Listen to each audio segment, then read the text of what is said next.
السلام علیکم ورحمۃ اللہ وبرکاتہ۔ نحمده ونصلي ونسلم على حبیبہ الکریم، اما بعد فاعوذ باللہ من الشیطان الرجیم، بسم اللہ الرحمن الرحیم۔ یا ایہا الذین آمنوا اتقوا اللہ وکونوا مع الصادقین۔ صدق اللہ مولانا العظیم وبلغنا رسولہ النبی الامین الکریم، ونحن على ذلك لمن الشاہدین والشاکرین والحمد للہ رب العالمین۔ آئیے سب سے پہلے آقائے نامدار مدنی تاجدار روحی فدا جناب احمد مجتبی محمد مصطفیٰ صلی اللہ تعالی علیہ وسلم کی بارگاہ بے کس پناہ میں ہدیہ درود نچھاور کریں۔ اللہم صلی علی سیدنا و مولانا محمد معدن الجود والکرم وآلہ الکرام وابنہ الکریم وبارک وسلم صلاۃ و سلام علیک یا سیدی یا رسول اللہ صلی اللہ تعالی علیہ وسلم۔ درس جال حق میں ایک بار پھر میں آپ حضرات کے سامنے حاضر ہوں، اور جس کا پہلا عنوان جاری ہے، یعنی تقلید، اور تقلید سے متعلق قرآن پاک کی آیات کریمہ، احادیث کریمہ، اور تقلید شخصی کے ثبوت میں بھی قرآن پاک کی آیات اور احادیث اور تفسیر اور فقہاء کرام، صحابہ کرام کے اقوال ذکر کر دیے گئے۔ یہ پانچواں باب آج جو شروع ہو رہا ہے وہ ہے تقلید پر اعتراضات اور جوابات کے بیان میں، یعنی تقلید پر جو غیر مقلدین اعتراضات کرتے ہیں تو ان اعتراضات کو ذکر کیا جائے گا، اور اس کا کیا جواب ہونا چاہیے اس کو بھی ذکر کیا۔ فرماتے ہیں کہ مسئلہ تقلید پر مخالفین کے اعتراضات دو طرح کے ہیں۔ جو مخالفین ہیں ان کے اعتراضات یہ دو طرح کے ہیں۔ ایک تو واہیات، طعنے اور تمسخر، تو ان کے جوابات ضروری نہیں، یعنی ایک تو ایسے ہی ہنسی مذاق اور تمسخر کے طور پر اور طعن و تشنیع کے طور پر ان کے اعتراضات ہوتے ہیں، بے جا اعتراضات ہوتے ہیں، تو ان کے جوابات کی ضرورت نہیں ہے۔ دوسرے وہ کہ جن سے مقلدین کو غیر مقلد دھوکہ دیتے ہیں۔ ہم مقلد ہیں، ہمارے سیدھے سادے بھولے والے سنی مسلمانوں کو غیر مقلدین جو دھوکہ دیتے ہیں، ایسے اعتراضات، اور عام جو مقلدین ہیں وہ دھوکہ کھا لیتے ہیں، وہ حسب ذیل ہیں، وہ اعتراضات یہ ہیں۔ پہلا سوال جو غیر مقلدین کی طرف سے جو کیا جاتا ہے، اس میں پہلا سوال ذکر فرماتے ہوئے فرماتے ہیں کہ اگر تقلید ضروری تھی تو صحابہ کرام کسی کے مقلد کیوں نہیں ہوئے؟ غیر مقلدین اس طرح بہکاتے ہیں کہ اگر تقلید اتنی ہی ضروری تھی، واجب تھی، تو پھر صحابہ کرام کسی کے مقلد کیوں نہیں ہوئے؟ انہوں نے کسی کی تقلید کیوں نہیں کی؟ تو جواباً ارشاد فرماتے ہیں کہ صحابہ کرام کو کسی کی تقلید کی ضرورت نہ تھی۔ صحابہ کرام کو کسی کی تقلید کی ضرورت نہیں تھی، وہ تو حضور اکرم صلی اللہ تعالی علیہ وسلم کی صحبت کی برکت سے تمام مسلمانوں کے امام اور پیشوا ہیں کہ ائمہ دین جو ہمارے چار امام ہیں، امام ابو حنیفہ، شافعی وغیرہ رضی اللہ تعالی عنہم اجمعین، تو یہ ان کی ہی پیروی کرتے ہیں۔ مشکات باب و فضائل الصحابہ صفحہ نمبر 554 میں ہے کہ حضور اقدس صلی اللہ تعالی علیہ وسلم ارشاد فرماتے ہیں، اصحابی کالنجوم بأیہم اقتدیتم اہتدیتم، میرے صحابہ ستاروں کی طرح ہیں، تم جن کی بھی پیروی کرو گے ہدایت پالو گے۔ علیکم بسنتی و سنت الخلفاء الراشدین، اور یہ بھی ارشاد فرمایا کہ تم لازم پکڑو میری اور میرے خلفائے راشدین کی سنت کو۔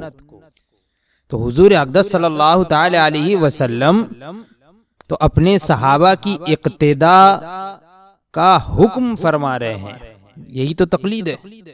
یہ جو چار ائمہ ہیں ہمارے، امام اعظم ابو حنیفہ، امام شافعی، امام احمد ابن حنبل، امام مالک رضی اللہ تعالیٰ عنہ اجمعین، تو یہ چاروں ائمہ دین جو ہیں یہ بھی تو انہی صحابہ کی پیروی کر رہے ہیں، انہی صحابہ کی پیروی کرتے ہیں۔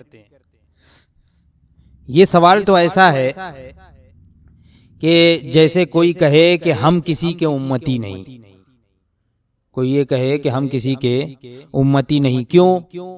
اس لیے کہ ہمارے نبی صلی اللہ تعالیٰ علیہ وسلم بھی کسی کے امتی نہیں، تو ہم بھی کسی کے امتی نہیں، یعنی حضور کسی کے امتی نہیں تو ہم بھی کسی کے امتی نہیں۔ تو امتی نہ ہونا یہ سنت رسول ہے، حضور کی سنت ہے، تو حضور کی سنت پہ عمل کرتے ہوئے ہم کہیں گے کہ ہم بھی کسی کی امت نہیں ہے، تو اس سے یہی کہا جائے گا کہ حضور صلی اللہ تعالیٰ علیہ وسلم خود نبی ہیں اور سب آپ کی امت ہیں، وہ کس کے امتی ہوتے؟ ہم کو امتی ہونا ضروری ہے۔ ایسے ہی صحابہ کرام تمام مسلمانوں کے امام ہیں، ان کا کون مسلمان امام ہوتا؟ وہ خود تمام مسلمانوں کے امام ہیں، تو ان کا کون مسلمان امام ہوتا؟ اور پھر آگے مثال بھی دے رہے ہیں، فرماتے ہیں کہ نہر سے پانی اس کھیت کو دیا جائے گا جو دریا سے دور ہو، مکبرین کی آواز پر وہی نماز پڑھے گا جو امام سے دور ہو۔ لبے دریا کے کھیتوں کو نہر کی ضرورت نہیں ہے، دریا کے کنارے دریا سے لگا ہوا جو کھیت ہے تو اب اس کے لیے اس میں پانی پہنچانے کے لیے نہر کی ضرورت نہیں ہے، صف اول کے مقتدیوں کو مکبرین کی ضرورت نہیں ہے۔ تو صحابہ کرام صف اول کے مقتدی ہیں، وہ بلا واسطہ سینہ پاک مصطفیٰ صلی اللہ تعالی علیہ وسلم سے فیض لینے والے ہیں، اور ہم چونکہ اس بحر سے، اس سمندر سے دور ہیں، لہٰذا نہر کی ضرورت ہے ہمیں، لہٰذا نہر کے ہم حاجت مند ہیں۔ پھر سمندر سے ہزارہا دریا جاری ہوتے ہیں، سمندر ہے اس سے بہت سے دریا نکلتے ہیں، جن سب میں پانی تو سمندر ہی کا ہے، پانی تو اسی سمندر کا ہے، دریا الگ الگ نکل گئے، مگر ان سب کے نام اور راستے الگ الگ ہیں، دریا کے نام الگ الگ ہو گئے، حالانکہ پانی ایک ہی سمندر کا ہے، کوئی گنگا کہلاتا ہے، کوئی جمنا کہلاتی ہے۔ تو ایسے ہی حضور علیہ الصلوۃ والسلام آپ رحمت کے سمندر ہیں، اور اس سینے میں سے جو نہر امام ابو حنیفہ کے سینے سے ہوتی ہوئی آئی تو اسے حنفی کہا گیا، جو امام مالک کے سینے سے آئی وہ مذہب مالکی کہلایا۔ پانی سب کا ایک ہے مگر نام الگ الگ جدا گانا ہے، اور ان نہروں کی ہمیں ضرورت پڑی نہ کہ صحابہ کرام کو، جیسے کہ حدیث کی اسناد ہمارے لیے ہے، صحابہ کرام کے لیے نہیں۔ یعنی جو غیر مقلدین ہیں تو وہ بھی تو یہ کہتے ہیں کہ فلاں حدیث ضعیف ہے، فلاں حدیث صحیح ہے، فلاں حدیث قوی ہے، تو یہ اس کی اسناد کی ضرورت ان کو کیوں پڑ رہی ہے؟ صحابہ کرام کو کیا اس کی اسناد کی ضرورت تھی؟ صحابہ کرام میں سے کوئی یہ کہتا تھا کہ یہ حدیث ضعیف ہے، یہ حدیث قوی ہے، یہ حدیث صحیح ہے؟ کیوں؟ اس لیے کہ وہ تو ڈائریکٹ حضور سے ہی سن رہے۔ اسناد کی ضرورت تو ہمیں پڑ رہی ہے کہ کس نے روایت کیا۔ اسناد کا معنی ہوتا ہے، سند کا معنی ہوتا ہے یعنی کس نے کس سے روایت کیا، پھر ان سے کس نے روایت کیا، پھر ان سے کس نے روایت کیا، پھر وہ جو راوی ہیں وہ ثقہ ہیں یا نہیں، مضبوط ہیں یا نہیں، قوی ہیں یا نہیں، ان کا ذہن کیسا تھا، ان کا عمل کیسا تھا، وہ فاسق تو نہیں ہے، وہ اگر جو ہے غیر فاسق ہے تو کس طرح کا ہے، عالم ہے کہ غیر عالم ہے، حافظ ہے کہ غیر حافظ ہے، ان کا حافظہ قوی ہے کہ ان کا حافظہ کمزور ہے۔ تو یہ ان سب چیزوں کی ضرورت یہ ہمیں ہے، صحابہ کرام کو نہیں ہے۔ تو اسی طریقے سے یہ تقلید کی بات جو ہو رہی ہے تو اس کی ضرورت ہمیں ہے، صحابہ کرام کو نہیں ہے۔ دوسرا سوال یہ کیا جاتا ہے کہ رہبری کے لیے قرآن و حدیث کافی ہے، قرآن اور حدیث یہ ہماری ہدایت کے لیے، رہبری کے لیے کافی ہیں، ان میں کیا نہیں جو کہ فقہ سے حاصل کریں؟ ہمیں فقہ کی کیا ضرورت؟ فقہ سے ہم کیوں حاصل کریں جب قرآن اور حدیث میں ہر سب کچھ ہے؟ قرآن فرماتا ہے وَلَا رَطْبٍ وَلَا يَابِسٍ إِلَّا فِي كِتَابٍ مُبِينٍ، اور نہ ہے کوئی تر اور خشک چیز جو ایک روشن کتاب میں لکھی نہ ہو، یعنی ہر چیز اس کتاب مبین میں ہر رطب و یابس کا بیان ہے۔ اور یہ بھی ارشاد ہوا قرآن پاک میں وَلَقَدْ يَسَّرْنَا الْقُرْآنَ لِلذِّكْرِ فَهَلْ مِن مُدَّكِرٍ، اور بے شک ہم نے قرآن یاد کرنے کے لیے آسان فرما دیا، تو ہے کوئی یاد کرنے والا؟ تو اب اعتراض کرتے ہیں یہ اس طرح کی آیتیں پیش کر کے کہ ان آیتوں سے معلوم ہوا کہ قرآن میں تو سب ہے، اور قرآن جو ہے وہ سب کے لیے آسان ہے۔ وَلَقَدْ يَسَّرْنَا الْقُرْآنَ لِلذِّكْرِ، کہ بے شک ہم نے قرآن کو آسان کر دیا ہے، تو قرآن سب کے لیے آسان بھی ہے، پھر کس لیے مجتہد کے پاس جائیں؟ قرآن جب ہمارے لیے آسان ہے اور ہر چیز کا اس میں ذکر ہے، تو پھر کسی مجتہد کے پاس جانے کی کیا ضرورت ہے؟ اس طرح سے گمراہ کرنے کی کوشش کرتے ہیں۔ تو جواباً ارشاد فرماتے ہیں کہ اس کا جواب کہ قرآن و حدیث بے شک رہبری کے لیے کافی ہے، ہدایت کے لیے کافی ہیں، اور ان میں سب کچھ ہے، مگر ان سے مسائل نکالنے کی قابلیت ہونا چاہیے، اس قابل ہونا چاہیے بندہ۔ سمندر میں موتی ہیں، سب کو پتا ہے، مگر ان کو نکالنے کے لیے غوطہ خور کی ضرورت ہوتی ہے، جو جانکار ہوتا ہے اس کی ضرورت ہوتی ہے۔ ائمہ دین اس سمندر کے غوطہ زن ہیں۔ طب کی کتابوں میں سب کچھ لکھا ہے، مگر ہم کو حکیم کے پاس جانا اور اس سے نسخہ تجویز کرانا ضروری ہے۔ تو ائمہ دین یوں سمجھ لیجئے کہ طبیب ہیں، وہ موتی نکالنے والے غوطہ خور ہیں۔ اور وَلَقَدْ يَسَّرْنَا الْقُرْآنَ، یہ والی آیت جو ہے تو اس میں یہ فرمایا کہ ہم نے قرآن کو حفظ کرنے کے لیے آسان کیا، یاد کرنے کے لیے، حفظ کرنے کے لیے آسان کیا، نہ کہ اس سے مسائل نکالنے کے لیے، مسائل استنباط کرنے کے لیے۔ اگر مسائل نکالنا آسان ہے تو پھر حدیث کی بھی کیا ضرورت ہے؟ قرآن میں تو سب کچھ ہے، قرآن آسان ہے۔ تو جب قرآن آسان ہے اور قرآن میں سب کچھ ہے تو پھر ہم کو حدیث کی بھی ضرورت نہیں، نیز پھر قرآن سکھانے کے لیے پھر نبی ہی کیوں آئے؟ جب قرآن ہی جو ہے وہ سب کچھ ہے اس میں، اور قرآن ہمارے لیے بالکل آسان ہے، تو پھر سمجھانے کے لیے نبی کیوں تشریف لائے؟ بس قرآن ہی اتر جاتا۔ تو قرآن میں ہے وَيُعَلِّمُهُمُ الْكِتَابَ وَالْحِكْمَةَ، اور وہ نبی ان کو کتاب اللہ اور حکمت کی باتیں سکھاتے ہیں۔ تو اس کا مطلب یہ ہوا کہ حضور کو سکھانے کے لیے بھیجا گیا، یعنی ہر کوئی اپنے سے نہیں سمجھ سکتا تھا، قرآن پاک کو سیکھ نہیں سکتا تھا، تو قرآن پاک سکھانے کے لیے حضور تشریف لائے، اور اس کی باتیں اور اس کے مسائل بتانے کے لیے حضور تشریف لائے۔ اب ان سے صحابہ کرام نے اخذ کیا، اور پھر ان سے ائمہ کرام نے لیا، اور پھر انہی سے یہ سلسلہ چلا آ رہا ہے جو یہ راستے ہیں۔ تو فرماتے ہیں کہ قرآن و حدیث روحانی دوائیں ہیں، اور امام روحانی طبیب ہے۔ قرآن اور حدیث یہ دوائیں ہیں، اور طبیب کون ہے؟ ہمارے امام ہیں۔ جو ائمہ کرام ہیں وہ ڈاکٹر ہیں، کون سی دوا کہاں لگنی چاہیے وہ انہیں پتا ہے، ہر کوئی نہیں نکال سکتا۔ تیسری طرح کا سوال یہ کیا جاتا ہے کہ قرآن کریم نے تقلید کرنے والوں کی برائیاں فرمائی ہیں۔ یہ کہا جاتا ہے، اعتراض کیا جاتا ہے کہ قرآن کریم نے تقلید کرنے والوں کی برائی فرمائی ہے، کہ فرماتا ہے کہ اتخذوا احبارهم ورهبانهم اربابا من دون اللہ، کہ انہوں نے اپنے پادریوں اور جوگیوں کو اللہ کے سوا خدا بنا لیا، اللہ کے علاوہ اپنے پادریوں اور جوگیوں کو خدا بنا لیا۔ قرآن پاک میں یہ بھی ہے، اور یہ بھی ہے کہ فَإِن تَنَازَعْتُمْ فِي شَيْءٍ فَرُدُّوهُ إِلَى اللَّهِ وَالرَّسُولِ، پھر اگر تم میں کسی بات کا جھگڑا اٹھے تو اس کو اللہ اور رسول کی طرف رجوع کرو۔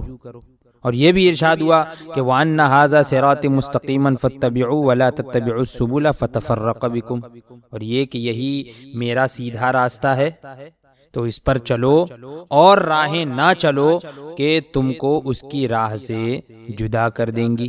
اور یہ بھی ارشاد ہوا قالوا بل نتبع ما الفینا علی آبانا، تو کہیں گے بلکہ ہم تو اس پر چلیں گے جس پر اپنے باپ دادا کو پایا۔ تو ان آیات اور ان جیسی دوسری آیات سے یہ معلوم ہوتا ہے کہ اللہ و رسول کے حکم کے سامنے اماموں کی بات ماننا یہ کفار کا طریقہ ہے، اور سیدھا راستہ ایک ہی ہے۔ اب یہ چار راستہ حنفی، شافعی، مالکی، حنبلی وغیرہ یہ سب ٹیڑھے راستے ہیں وغیرہ وغیرہ معاذ اللہ۔ تو اس طریقے کا اعتراض کرتے ہیں قرآن پاک کی آیت کہ ایک ہی راستہ ہے نا، جیسے کہ وَأَنَّ هَذَا صِرَاطِ مُسْتَقِيمًا فَاتَّبِعُوهُ وَلَا تَتَّبِعُوا السُّبُلَ، اور دوسرے راستوں کی پیروی مت کرو۔ تو کہتے ہیں یہ چار راستے، تو ان پر کیوں چلتے ہو؟ یہی ایک راستہ ہے جو قرآن اور حدیث والا۔ اس طریقے کا اعتراض کرتے ہیں۔ تو اس کا جواب فرماتے ہیں کہ جس تقلید کی قرآن کریم نے برائی فرمائی ہے اس کو ہم پہلے باب میں بیان کر چکے ہیں، پہلے ہی باب میں وہ بیان ہو چکا ہے۔ وَلَا تَتَّبِعُوا السُّبُلَ، وَلَا تَتَّبِعُوا السُّبُلَ، یعنی اور راہیں نہ چلو، دوسری راہیں مت چلو، ان کی پیروی مت کرو۔ یہ جو قرآن پاک میں آیا ہے تو اس میں یہودیت یا نصرانیت وغیرہ خلاف اسلام راستے مراد ہیں، اور حنفی، شافعی وغیرہ یہ چند راستے نہیں ہیں، یہ الگ راستے نہیں ہیں، بلکہ ایک اسٹیشن، ایک جنکشن کی چار سڑکیں ہیں۔ جنکشن ایک ہے اور اس میں چار سڑکیں نکل گئی، چاروں طرف ایک چوراہا ہے، ایک چوک ہے، اس کی چار سڑکیں، یا ایک دریا کی چار نہریں ہیں۔ ورنہ پھر تو غیر مقلدین کی بھی جماعتیں ہیں، سنائی ہے، غزنوی ہے، اس کا کیا حکم ہے؟ چند راستے ہوتے ہیں۔ عقائد چند راستے ہوتے ہیں عقائد بدلنے سے۔ چند راستے، یہ کب چند راستے ہوتے؟ جبکہ عقائد بدلتے۔ یہاں پہ عقائد نہیں بدل رہے ہیں، فرماتے ہیں چاروں مذہب کے عقائد یکساں ہیں۔ تو اب اس کو وہ آیات کریمہ جو نصرانیت اور یہودیت یعنی ان کے عقائد تو الگ الگ ہیں، یہاں پر عقیدہ ایک ہی ہے، چاروں مذہب کے عقائد ایک ہیں، یکساں ہیں، صرف اعمال میں فروعی اختلاف ہے، جیسا کہ خود صحابہ کرام میں اختلاف رہا، صحابہ کرام کے درمیان بھی اختلاف رہا الگ الگ۔ حضرت عبداللہ ابن مسعود اور حضرت عائشہ صدیقہ رضی اللہ تعالی عنہا، حضرت عبداللہ ابن عمر اور حضرت فاروق اعظم رضوان اللہ تعالی علیہم اجمعین، تو یہ صحابہ کرام کی جو فقہائے کرام ان میں تھے، تو ان کی جماعت میں بھی اختلاف رہا، اور اسی وجہ سے تو جو یہ الگ الگ جو فروعی اختلافات رہے کہ نماز میں کہاں تک ہاتھ اٹھائیں، کہاں پر ہاتھ باندھیں، تو یہ سب روایتیں صحابہ کرام سے ہی تو لی گئی ہیں۔ الگ الگ روایتیں جس علاقے میں اور جن کے نزدیک جو ثقہ تھا راوی، یعنی جس امام کے نزدیک راوی روایت کرنے والا پختہ اور ثقہ پایا انہوں نے، تو اس پر عمل کیا کہ ہاں یہ صحیح بات کر رہے ہیں، تو اس پہ عمل کیا جائے۔ تو خود صحابہ کرام میں اختلاف رہا، تو اس پر کیا کہا جائے گا؟ اسی طریقے سے شعر بیان کرتے ہوئے اعتراض کرتے ہیں، سوال کرتے ہیں کہ ہوتے ہوئے مصطفیٰ کی گفتار، مت مان کسی کا قول و کردار، دین حق را چار مذہب ساختند، فتنہ در دین نبی انداختند۔ اس طریقے کی بات کرتے ہیں کہ جو ہے حضور اقدس صلی اللہ تعالی علیہ وسلم کے فرمان کے ہوتے ہوئے جو ہے کسی اور کے قول اور عمل اور افعال کی بات کیوں مان رہے ہو؟ مت مانو۔ اور ایک دین حق ہے تو اب اس کو چار مذہب میں تبدیل کر دینا، چار مذہب بنانا، یہ دین نبی میں فتنہ ڈالنا ہے، اس طریقے کی بات کرتے ہیں۔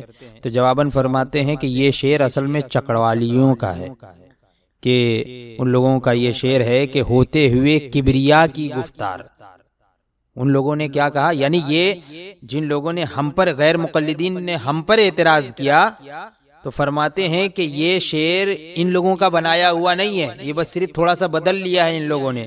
اصل میں یہ شعر جو ہے وہ چکڑالویوں کا ہے۔ چکڑالوی وہ جو کہ صرف جو ہے وہ قرآن پر عمل کرتے ہیں، اپنے آپ کو جو اہل قرآن کہتے ہیں، یعنی حدیث کو بھی نہیں مانتے، تو وہ ان کا شعر ہے کہ ہوتے ہوئے کبریا کی گفتار، مت مان نبی کا قول و کردار۔ یہ ان کا شعر ہے، اس کو جو ہے وہ یہاں پر ان لوگوں نے بدل کے فٹ کر دیا. تو اب جواباً ارشاد فرما رہے ہیں کہ یہ شعر تو ان لوگوں کا ہے، اب تم ان لوگوں کو جواب دو. کیا جواب دو گے؟ کہ ان لوگوں کا شعر یہ ہے کہ ہوتے ہوئے کبریا کی گفتار، اللہ تبارک و تعالیٰ کا فرمان ہے سامنے، تو پھر تم نبی کا قول اور کردار کیوں مان رہے ہو؟ مت مانو، مت مانو. اور دوسرا شعر بھی اس طرح ہے کہ مسجد دو خشت علیحدہ ساختند، فتنہ در دین نبی انداختند، یعنی 2 گز کی زمین الگ سے بنا لینا اور دین نبی میں فتنہ ڈالنا ہے. تو یہ ان لوگوں کا شعر تھا، ان لوگوں نے بدل کے اور ہمارے خلاف جو ہے وہ ذکر کر دیا. تو جو ان کا جواب ان کے لیے ہوگا وہی ہمارا جواب ان کے لیے ہو جائے. جو یہ غیر مقلدین جو جواب دیں گے ان کو، تو وہی جواب جو ہے ہمارا ان غیر مقلدین کے لیے ہو جائے گا. تو یہ جو جواب ہوتا ہے یہ اس طریقے سے ہوتا ہے کہ ان کے سوال میں ہی ان کو جو ہے وہ گھما دیا جائے. یہ الزامی جواب اسے کہا جاتا ہے. تو 4 مذہب کا جواب ہم نے اپنے دیوان میں 2 شعروں میں اس طرح دیا ہے. فرماتے ہیں علامہ مفتی احمد یار خان نعیمی علیہ الرحمہ کہ ہم نے اپنے دیوان میں 2 شعروں میں یہ 4 مذہب والا جو جواب ہے ہم نے اپنے دیوان میں 2 شعروں میں اس طرح دیا ہے کہ 4 رسول، 4 فرشتے، 4 کتب ہیں، دین 4، سلسلے دونوں 4 4، لطف عجب ہے 4 میں، آتش و آب و خاک و باد، سب کا انہی سے ہے سے بات، 4 کا سارا ماجرا ختم ہے 4 یار میں. یعنی ہر جگہ 4 ہی 4 ہے، جہاں دیکھو 4 کا عدد. تو خدا کو بڑا ہی پیارا ہے کہ کتابیں بھی 4 بھیجی، دین بھی 4 ہی بنائے، انسان کا خمیر بھی 4 ہی چیزوں سے کیا. انسان جو بنائے گئے تو خمیر بھی 4 چیزوں سے بنایا گیا وغیرہ. جب مقصود کے چاروں راستے گھر گئے تو پھر وہاں پہنچنا ناممکن، کیونکہ راستے 4 ہی ہو سکتے ہیں. خانہ کعبہ کے ارد گرد 4 طرف نماز ہوتی ہے، مگر رخ سب کا کعبہ، سب کا رخ تو کعبہ. تو ایسے ہی حضور تو کعبہ ایمان ہے، حضور کعبہ ایمان ہے. چاروں مذہبوں نے چاروں راستے گھیر لیے، وہاں کس راستے سے پہنچیں گے؟ ہے نا چاروں. اب یہاں پہ ائمہ کرام نے چاروں راستے گھیر لیے، تو اب کس راستے سے پہنچو گے؟ انہی 4 راستوں میں سے تو کوئی ایک راستہ اپنانا پڑے گا تمہیں اس راستے پہ پہنچنے کے لیے. یہ یعنی جنکشن میں پہنچنے کے لیے یہ 4 ہی راستے ہیں. تو انہی 4 میں سے کسی ایک سے آپ جنکشن پہ پہنچ سکتے ہیں، اسٹیشن پہ پہنچ سکتے ہیں. تو کسی نے کیا خوب کہا کہ مذہب 4 چو چہار را اندر، بہر منت جو جادہ پیمائی، خود یکے بینی از 4 طرف کعبہ را چوں تو سجدہ بنمائی. یعنی اس کا مطلب بھی یہی ہے کہ جب تم کعبے کو تم سجدہ کرتے ہو، حالانکہ ایک ہی آنکھ سے تم چاروں طرف دیکھ سکتے ہو. بھئی ایک آنکھ ہے، چاروں جانب یہ آنکھ دیکھ رہی ہے، تو دیکھنے کے لیے 4 آنکھ کی ضرورت نہیں ہے، بلکہ ایک آنکھ والا بھی کعبے کی چاروں طرف دیکھ سکتا ہے. تو جب تم کعبے کو سجدہ کر رہے ہو، ایک کعبے کو، اور کعبے کو دیکھ رہے ہو، حالانکہ وہی آنکھ چاروں طرف دیکھتی ہے. جس طرح قرآن کے ہوتے ہوئے حدیث کی ضرورت ہے، اسی طرح حدیث کے ہوتے ہوئے فقہ کی ضرورت ہے. فقہ قرآن و حدیث کی تفسیر ہے، اور جو حکم کے ہم کو نہ حدیث میں ملے نہ قرآن میں، اس کو فقہ ہی بیان فرماتا ہے. یعنی جو ہم کو نہ مل سکے حدیث میں اور قرآن میں، تو فقہ ہی اس کو بیان فرماتا ہے، واضح فرماتا ہے.